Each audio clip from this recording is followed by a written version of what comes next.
smo. Drage Ljubljančanke, dragi Ljubljančani, najprej hvala. Hvala vsakemu, ki si je vzel čas in odšel na referendum. Hvala prostovoljcem, donatorjem, podpornikom in vsem, ki ste pomagali, da smo lahko o Ljubljani danes odločili njeni prebivalci.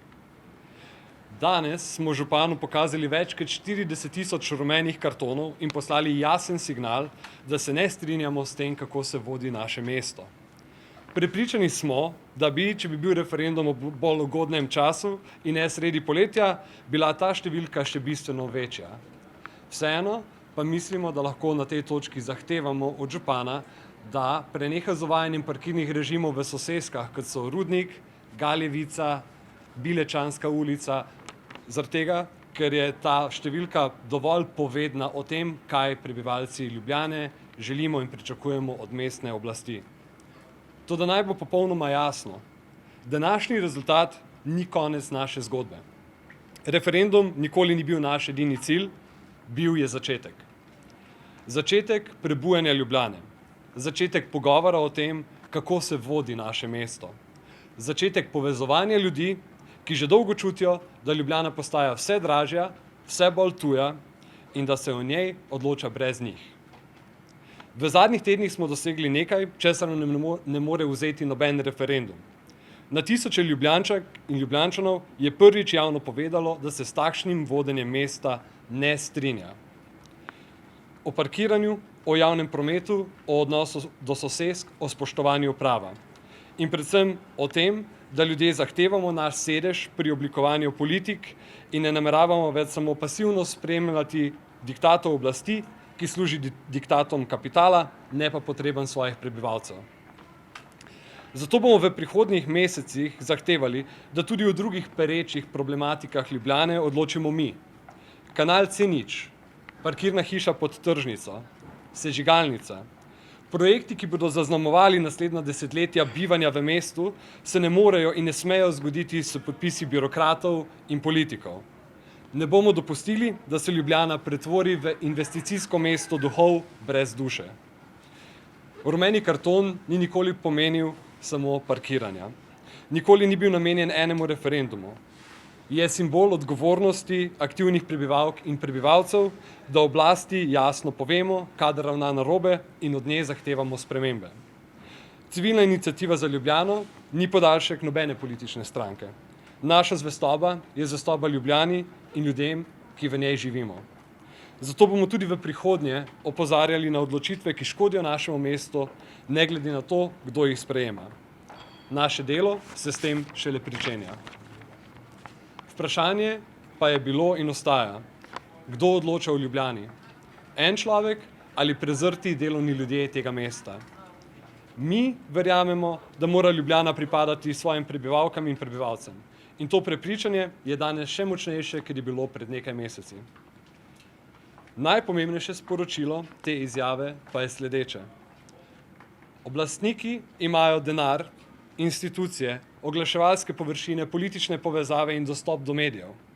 Mi pa imamo drug drugega. Imamo svoje ulice, soseske, delovna mesta.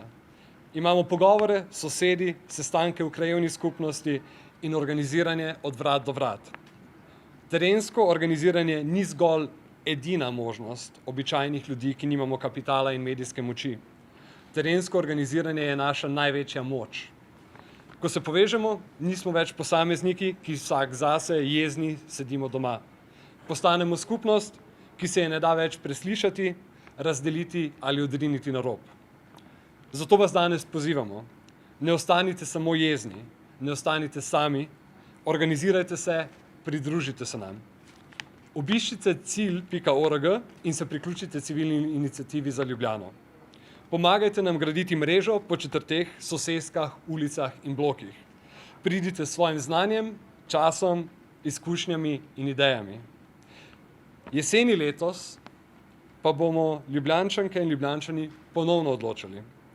Takrat ne bomo več govorili samo o enem odloku, takrat bomo odločili o smeri razvoja našega mesta. Rumeni karton je bil opozorilo. Jeseni pa bomo prebivalke in prebivalci lahko pokazali tudi rdečega. Hvala. Boste ostali na nivoju iniciative ali bi se lahko 15. novembra tudi kaj bolj politično angažirali? Ker predstavljam si, da bo župan rekel, vse so volitve, da vsak lahko nastopi.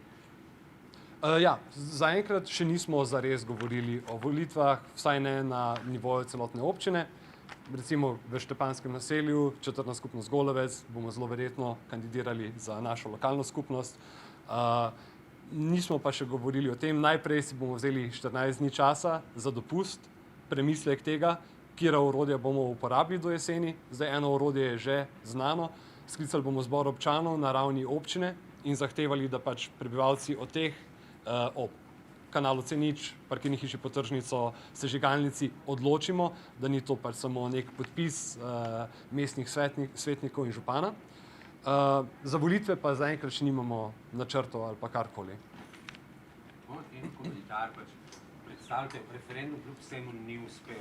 Zdaj zelo verjetno bo tudi župan to razlagal, interpretiral kot nekakšno zmago svojo, oziroma da je bilo nasprotovanje ta rumenih kartonov premalo. Kako odgovarjate na to? Ja, kvorum je bil 45.500, mi smo zbrali več kot 40.000 glasov proti. Sam referendumski rezultat, 94% ljudi je glasovalo proti odloku, 6% ljudi je glasovalo za odlok. Mislim, da je ob vseh okoliščinah, se pravi tako ob županovih manipulacijah, ob temu, da je občina zbrala najmanj oportun čas, da grejo ljudje lahko sploh na volitve, da niso na morju ali pa z možgani nekje čisto druge, da je to zelo dober rezultat in da nam daje tudi dobro iztočnico za organiziranje naprej. Pri volitvah ni sodelovala DVK. Je to običajno in kako ste gledali na to, da je praktično lokalna občinska volilna komisija vse skupaj vodila? Ja, mislim, da zaenkrat v Ljubljani še ni bilo neke prakse glede tega. Zadnji referendum je bil, mislim, da 2001 ali nekaj takega glede četrtnih skupnosti. Tako da ja, ne vem, glede tega nimamo načeloma nekega problema. Ne vem, kako so se procesi odvili interno med občinsko in državno volilno komisijo, ampak ja, ne vem, nimamo, ne vem, da bi imeli zdaj slab občutek zaradi tega ali pa da bi mislili, da je karkoli šlo narobe. Valjda bi bilo verjetno bolj fluentno pa fluidno, če bi pač to vse skupaj pomagala državna volilna komisija organizirati, ampak smo, kjer smo.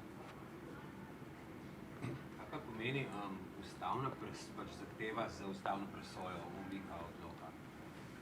Kaj pričakujete? Oziroma, kaj pričakujete, da se bo naprej razvilo? Civilna iniciativa je, kolikor sem razumel, nasprotovala umiku tega odloka, da umik ni bil veljaven, torej da je odlok še vedno veljaven, zdaj referendum za umik tega odloka ni uspel. Kaj pričakujete, kaj se bo zgodilo naprej?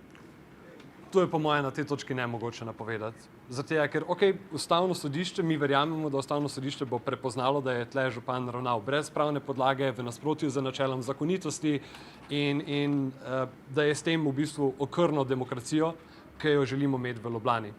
Kaj pa bo odločitev ustavnega sodišča glede samega umika odloka, referenduma, kako bo to vkomponiralo v svoja navodila, se pravi za popravo stanja, če se bo seveda tako odločilo, to pa ne vemo na tej točki.